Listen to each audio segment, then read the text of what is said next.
அடுத்து களமிறங்க தயாராகும் ஆயுதம் நடுக்கத்தில் பாகிஸ்தான். என்ன ஆயுதம் இந்தியா அடுத்து எடுக்க போறாங்க, ஏன் நடுக்கத்தில் இருக்காங்க பாகிஸ்தான் அப்படின்னு பார்த்தோன்னா, பாகிஸ்தானை இந்தியா தாக்கி இருக்கக்கூடிய நிலையில் தொடர்ச்சியாக ஒரு பதட்டமான சூழல் காணப்பட்டு வருது. இந்தியாவினுடைய இந்த நடவடிக்கை போர் நடவடிக்கை அப்படின்னு பாகிஸ்தான் ஏற்கனவே சொல்லியிருந்தாலும் கூட தொடர்ந்து இரு தரப்பிலும், இந்தியா தரப்பிலும் சரி பாகிஸ்தான் தரப்பிலும் சரி, ஒரு பதற்றமான சூழல் ஏற்படுத்தக்கூடிய நடவடிக்கைகள்லாம் ஒன் பை ஒன்னா போயிட்டு இருக்கு. இப்போ பாகிஸ்தானுடைய பிரதமர் ஷபாஸ் ஷெரீப் ஒரு அறிக்கை இதுக்கு முன்னாடி வெளியிட்டிருந்தார். இந்தியாவை கடுமையாக தாக்கி ஒரு பேசியிருந்தார்.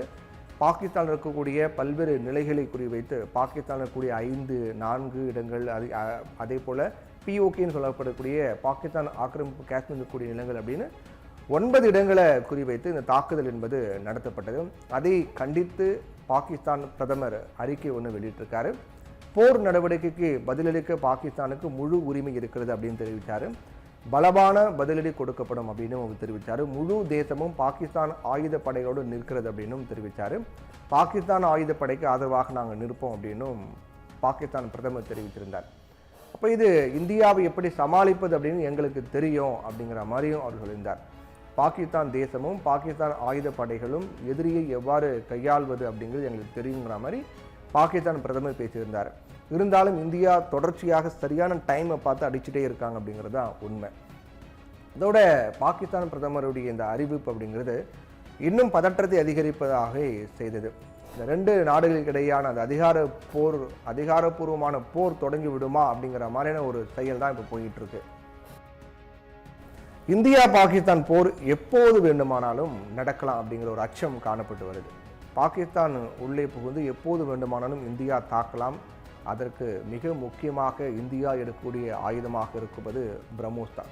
பிரம்மோஸ் ஏவுகணைகளை கூட இந்தியா பயன்படுத்தலாம் அப்படின்றாங்க. பிரம்மோஸ் ஏவுகணை இறங்கினால் பாகிஸ்தான் கதிகலங்கி போயிடும் அப்படிங்கிறது தான் உண்மை. பிரம்மோஸ் ஏவுகணை இந்தியாவுடைய பாதுகாப்பு அமைப்பில் இருக்கக்கூடிய ஏவுகணைகளில் ரொம்ப சக்தி வாய்ந்த ஏவுகணைகளில் ஒன்று. இது இந்தியாவுக்கும் ரஷ்யாவுக்கும் இடையிலான கூட்டு திட்டம். பிரம்மோஸ் என்ற பெயர் 2 நதிகளில் இருந்து வந்தது. இந்தியாவில் உள்ள பிரம்மபுத்திரா மற்றும் ரஷ்யாவில் மோஸ்க்வா. இந்த ஏவுகணைகளில் ஏவுகணை நவீன போர் யுக்தியில் இந்தியாவுக்கு மிக அதிக பவரை வழங்கக்கூடிய ஏவுகணை இது. பிரம்மோஸ் ஏவுகணையுடைய வேகம் அப்படின்னு பார்த்தோன்னா ஒளியின் வேகத்தை விட கிட்டத்தட்ட 3 மடங்கு அப்படின்றாங்க. இது சூப்பர்சோனிக் ஏவுகணை அப்படின்னு சொல்லப்படுது. இதோட வேகம் காரணமாக எதிரி நாடுகள் அதை சரியான நேரத்தில் கண்டுபிடிச்சி நிறுத்துவது இல்லை தடுப்பது அப்படிங்கிறது ரொம்ப ரொம்ப கஷ்டம். மிக துல்லியமான ஒரு தாக்குதல், தாக்கப்பட வேண்டிய இலக்கு நகர்ந்தாலும் சரி பிரம்மோஸ் அதன் இலக்கை மிக துல்லியமாக தாக்கும். இது எதிரி கப்பல்கள், பதுங்கு குழிகள், அப்புறம் இராணுவ தளங்கள் உள்ளிட்ட தரை மற்றும் கடல் இலக்குகளை எளிதாக தாக்கக்கூடிய திறன் கொண்டது. முதல்ல இந்த ஏவுகணை 290 கிலோமீட்டர் தூரம் வரைக்கும் பயணித்து அங்கே இருக்கக்கூடிய இலக்கை துல்லியமாக தாக்கும். ஆனால் இப்போது இருக்கக்கூடிய இந்த மாற்றங்கள் காரணமாக 400 கிலோமீட்டர்களுக்குள் மேல் பயணிக்க முடியும் அப்படின்னு சொல்லப்படுது. சில மேம்படுத்தப்பட்ட அப்டேட் மாடல்கள் பார்த்தோன்னா 500 கிலோமீட்டருக்கு அப்பால் கொண்டு அங்கே இருக்கக்கூடிய இலக்குகளையும் தாக்கும் திறன் கொண்டது அப்படிங்கிறாங்க. எங்கிருந்து விடாலும் தாக்கும். இது பார்த்தோன்னா நிலம், ஏர் இந்தியா போன்ற, அதாவது போர் விமானம், கடல், நிலம் மற்றும் எந்த இடத்துல இருந்தாலும் மும்முனை தாக்குதல் தொடுக்கும் அப்படின்றாங்க. எந்த இடத்துல இருந்தாலும் அது தாக்கும் அப்படிங்கிறாங்க. இந்த போர் மோதலினுடைய போது ஏவுகணை எங்கிருந்து வரும் அப்படின்னு கணிப்பது ரொம்ப ரொம்ப கடினமாக இருக்கும். அதனால் எங்கிருந்து வேணால் தாக்கும் அப்படிங்கிறாங்க. இந்த ஏவுகணை கனமான முன்பகுதியை கொண்டது. அதாவது ஹெவி போர்ட் ஹெட் அப்படின்னு பார்த்தா 200 முதல் 300 கிலோ வரியாக இது ரொம்ப சுமந்துக்கிட்டு போகும், எளிதாக சுமந்து செல்லக்கூடியது அப்படிங்கிறாங்க. இது பெரிய கட்டமைப்புகள், எதிரி போர்க்கப்பல்கள் அல்லது முக்கியமான பாதுகாப்பு வசதிகளை ஒரே தாக்குதலின் மூலமாக அழிக்கும் திறன் கொண்டது. பிரம்மோஸ் பொறுத்த வரைக்கும் ரேடார் கண்டறிதலை தவிர்ப்பதற்காக தரை அல்லது கடல் மேற்பரப்புக்கு அருகில் தாழ்வாக பறக்க முடியும். இது தடைகளை தவிர்க்கவும் சரியான இலக்கை அடையவும் உதவும். அதேபோல இதற்கென்று வடிவமைக்கப்பட்ட GPS முறையில் மேம்பட்ட வழிகாட்டுதல் அமைப்புகளை இது பயன்படுத்தும். இந்தியா இதை பயன்படுத்த முடிவு செய்தால் பாகிஸ்தானால் தடுக்க முடியாது அப்படிங்கிறதா உண்மை. இதன் வேகம் காரணமாக பாகிஸ்தான் ஏவுகணை தடுப்பு பாதுகாப்பு அமைப்புகள் இதை தடுக்க முடியாது.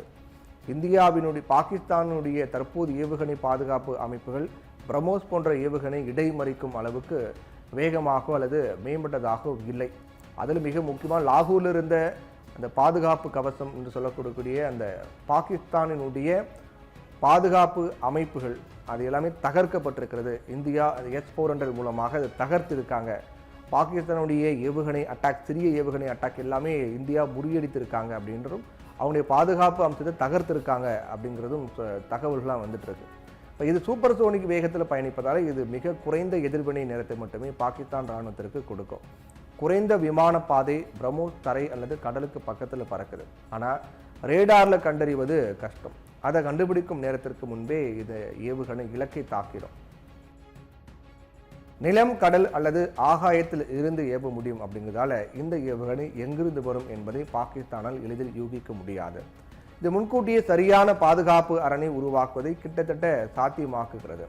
அதிக துல்லியம் மற்றும் சேதம் ஒரு பிரம்மோஸ் ஏவுகணை மூலமாக தாக்கப்பட்டாலும் அது இராணுவ இலக்குகள் அல்லது கப்பல்களுக்கு பெரிய சேதத்தை ஏற்படுத்தும். குறைந்த எண்ணிக்கையிலான பிரம்மோஸ் ஏவுகணைகள் மொத்தமாக ஒரு போரின் முடிவை மாற்றும் திறன் கொண்டது. பாகிஸ்தான் கிட்ட சமமான ஆயுதம் இல்லை. பிரம்மோஸ் போன்ற வேகமான அல்லது மேம்பட்ட ஏவுகணை அமைப்பு பாகிஸ்தான் கிட்ட கிடையாது. அதன் பெரும்பாலான அமைப்புகள் மெதுவாகவே இருக்கு.